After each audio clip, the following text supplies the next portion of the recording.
You're about to watch a self-driving Tesla vehicle cause an 8-vehicle crash on the San Francisco Bay Bridge. The incident happened on November 24th of last year, just hours after Elon Musk announced that the self-driving feature was available to all Teslas in North America. Now, luckily, no one died in the crash, but 9 people were in fact injured, including a 2-year-old child. The driver confirmed to police that he had the Tesla on self-driving mode. And if you think the vehicle is, if you think the technology is developed enough to the point where you can literally rely on it just being in self-driving mode, you would be mistaken. And that's what the real problem is here. Now, this is not an isolated incident either. A few more details. So Tesla vehicles using its Autopilot driver assistance system were involved in 273 known crashes from July of 2021 to June of last year, according to National Highway Traffic Safety Administration data. Tesla's accounted for almost 70% of 329 crashes in which advanced driver assistance systems were involved, as well as a majority of fatalities and serious injuries associated with them, the data shows. So one thing I want to just quickly mention right off the bat is when Tesla first came to the market, it was exciting. I don't even know if there were any other electric vehicles on the market at the time. And if there were, they certainly didn't get the kind of fanfare. There had been. I don't remember at that point when the Roadster came out. I don't know if there was another full electric. So now there are other options. Many. Certainly many more affordable options, right? Mm-hmm. And so I think that the pressure to compete has led Elon Musk to think it's totally cool to roll out and, more importantly, market this feature as if it's fully developed, ready to go. You could totally just rely on the driverless feature without having any concerns. But that's not true. Clearly there are concerns because these accidents have been happening. Yeah, this can happen. There are other cars that have driver assistance technology. They generally are not marketed as if they're an advanced positronic brain that controls everything. Yeah. This is on Elon Musk in the same way that he'll come up with an idea, like I'm gonna just give blue checks to everybody and then just do it. Don't even worry about the code or the consequences, just do it. Like, well, okay, in a social media site, maybe that sort of knee jerk, I had an idea, it's probably the smartest thing anyone has ever thought of before strategy can work, or at least if it doesn't work, there aren't a lot of consequences for it. But when it's literally thousands of pounds of metal and glass going 60, 70, 80 miles an hour, then suddenly it becomes a little bit more consequential. But Elon Musk fundamentally doesn't care about what happens to people. If you worried about the fact that, maybe, are you gonna get to the fatalities? I am, yes. Yeah, okay, well then I won't spoil it just yet.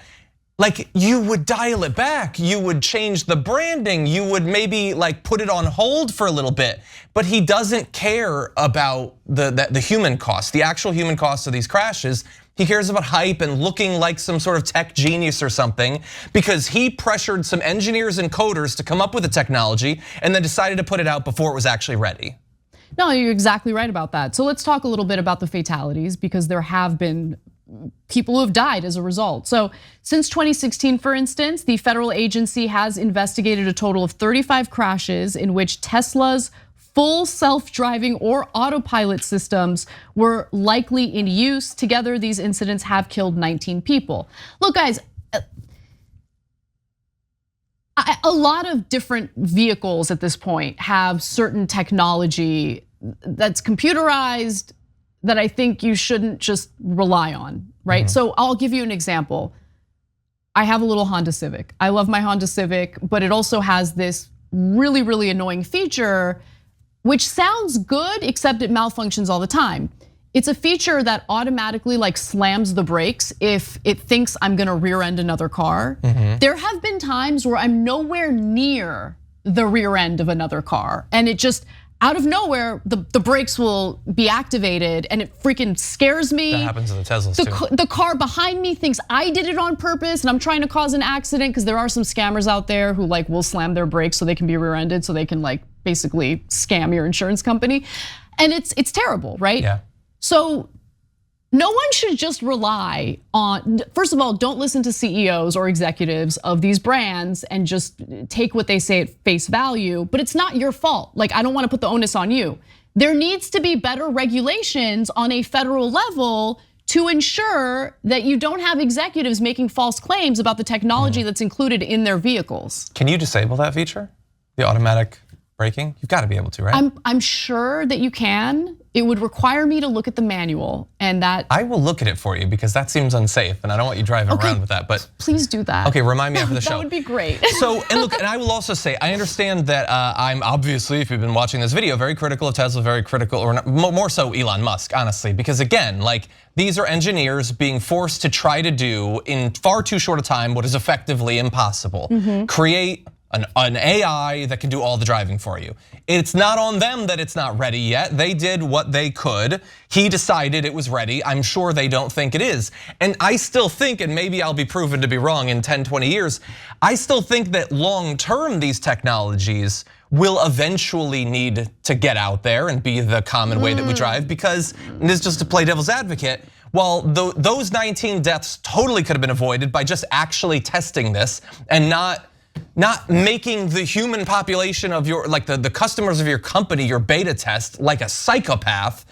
But bear in mind, over 50,000 people die in crashes every single year, and they die in crashes for reasons that aren't that difficult to figure out. It's because people are drinking and driving, they're driving too fast, they're driving while texting, they're driving while on TikTok. The human brain is way more fallible than technology will eventually be.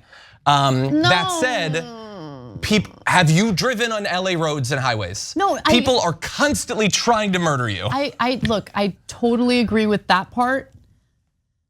I just don't trust Elon Musk to be in charge of the regulations. And by the way, there are not nearly enough federal regulations on how this technology can be tested. Is tested on the roads. Some states do. You guys, that's like the biggest issue. Well, all of it's a big issue, right? But the federal government is so pathetic that they don't have regulations in place when it comes to testing this technology on our roads. So you're right, some states have actually taken some initiative and have passed their own regulations, but that's like a handful of states. And we need regulation on a federal level. We need regulation when it comes to private businesses in so many different areas in this country. And that's like one of the problems I have. By the way, when it comes to the phantom braking that I just talked about when it came to my Civic, don't worry, Teslas have the same issue. In recent months, a surge of reports have emerged in which Tesla drivers complained of sudden phantom braking, causing the vehicle to slam on its brakes at high speeds. More than 100 such complaints were filed with NHTSA in a 3-month period, according to the Washington Post. It's not difficult to figure out why. If you're gonna have technology like this and they're gonna err on the side of either like being too reactive to a perceived threat that might not actually be there, sort of a false positive, versus the opposite, you're gonna err on the side of braking. Right. But when you're driving on a fully open highway and all of a sudden it slams on the brakes at 80 miles an hour, that's terrifying. Absolutely. Thanks for watching The Young Turks, really appreciate it. Another way to show support is through YouTube memberships. You'll get to interact with us more. There's live chat emojis, badges. You've got emojis of me, Anna, John, JR. So those are super fun. But you also get playback of our exclusive member-only shows and specials right after they air. So all of that, all you gotta do is click that join button right underneath the video. Thank you.